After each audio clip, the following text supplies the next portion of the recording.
Island hopping isn't just for the tropics. This week I've taken you to Washington State where we're exploring the beautiful San Juan Islands. This is a place I have wanted to come for ages. There are orcas in the waters here, there are foxes in the fields, deer, incredible wildlife, birds, lots of adventure activities, amazing artisans and crafts, and there's a fantastic farm-to-table food scene on one of the islands as well. Now there are 4 main islands that you'll want to visit if you're coming here, which are accessible by ferries, which you can drive on or walk on. And I'm really excited to showcase not only what you can do on this island, but all the fun we're gonna have too.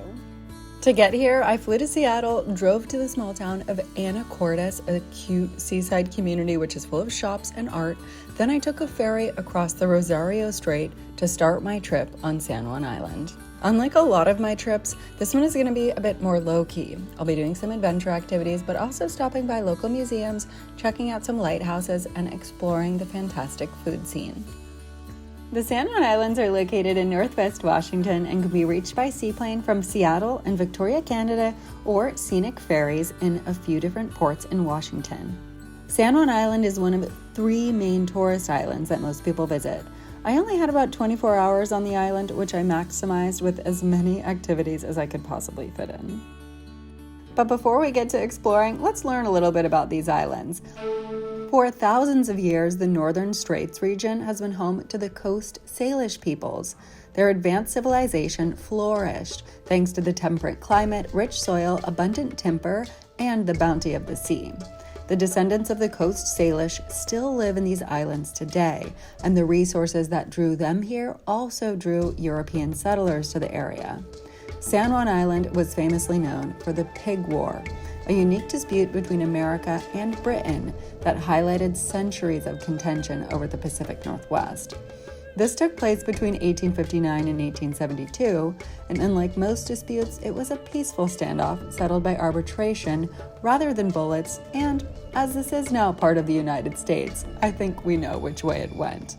Now, each major island has historical museums that allow visitors and locals to step back in time to the days of farming, mining, logging, fishing, and island life. But it isn't just history that you'll find here. San Juan County is both an artist hotspot and a nature one too. The first county in the U.S. to designate itself as a voluntary leave no trace area, keeping the island pristine is a top priority. I started my trip in Friday Harbor, which is a fun, small town where the port is located and has lots of restaurants, shops, and places to stay. Now, one of the best things to do on the islands is to do a scenic drive around the island, and I highly recommend it. If you're into lighthouses, there are 2 on San Juan Island.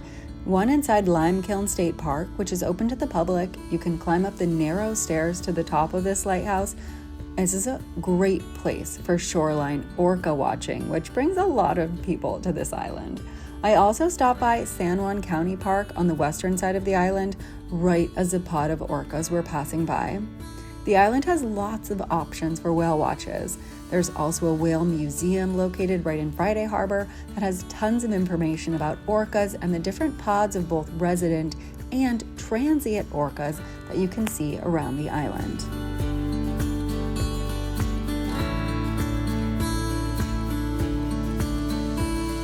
I really wanted to see some wildlife while on this island and enjoyed the San Juan Island National Historic Park, which has some historic buildings and numerous trails along the coast and through some of its open prairies.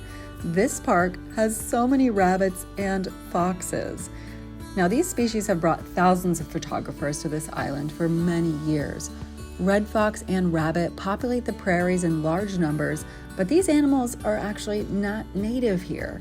In the 1870s, the European hare was introduced by settlers, and then during the early 1900s, Howard Wilson and a guy named Mr. Miller started a rabbit farm here and had several breeds that they brought from Seattle, but their venture eventually failed, and they released all 3,000 rabbits out of their fences and into the open in 1934.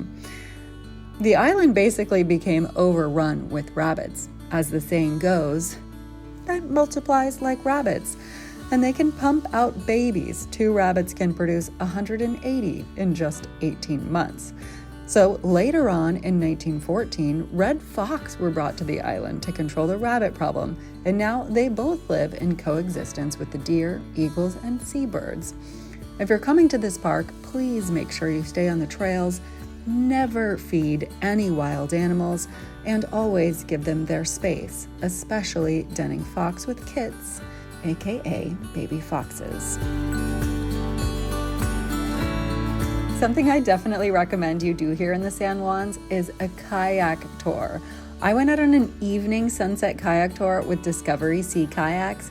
We paddled from the county park out to the lighthouse at Limekiln and caught parts of the sunset on the way. This was so beautiful, a really great experience, just enjoying the calmness of the sea, and I loved the perspective of the lighthouse from the water. There were lots of jellyfish as well as we paddled along the coast, and it was a really nice way to spend the evening.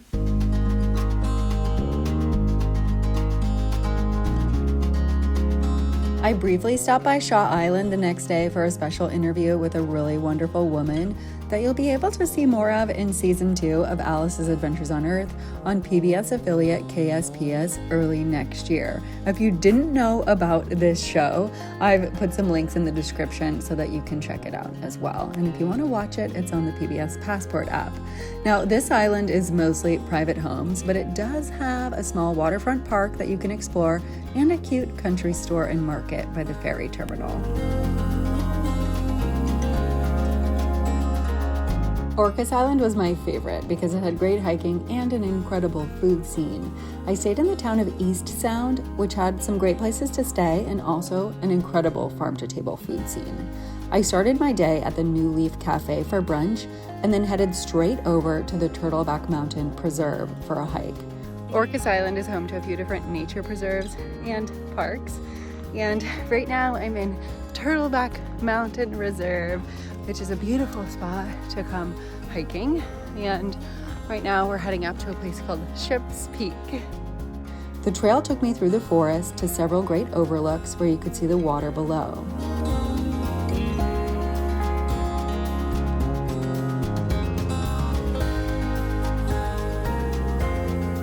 Now, Orcas Island is also home to a lot of local artisans, and one of the places you have to stop is the Orcas Island Pottery Studio. Now, several potters live and work here in the summer months, creating fantastic pieces of all sizes and colors, plates, bowls, cups, and lots of unique finds. And if you're a pottery lover, you will absolutely need to leave a little room in your luggage for what you find. I stopped by the Orcas Island Winery on the way back to East Sound.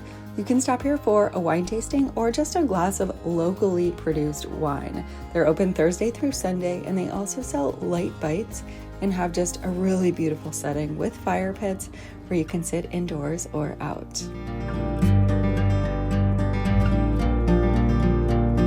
Right now, I'm walking through Moran State Park on my way up to Mount Constitution.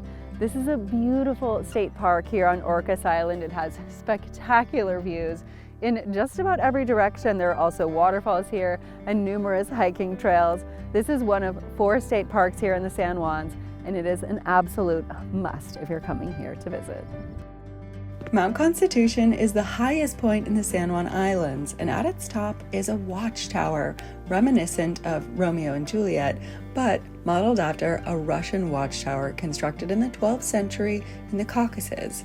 This one was built in the 1930s by the CCC, and from its top you can see 360-degree views, including shots of Mount Baker, the Cascades, and the surrounding islands.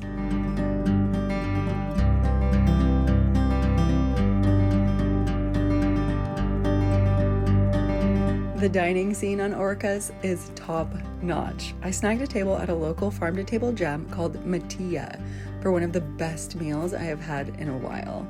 Now, this restaurant sources all of its ingredients from the local area. Some things are foraged, others are brought in from local farms, and even the salmon is caught by a local tribe. When food is sourced this way, it simply just tastes better. The menu changes with what's available, so even if you ate here every week, you would always have a surprise.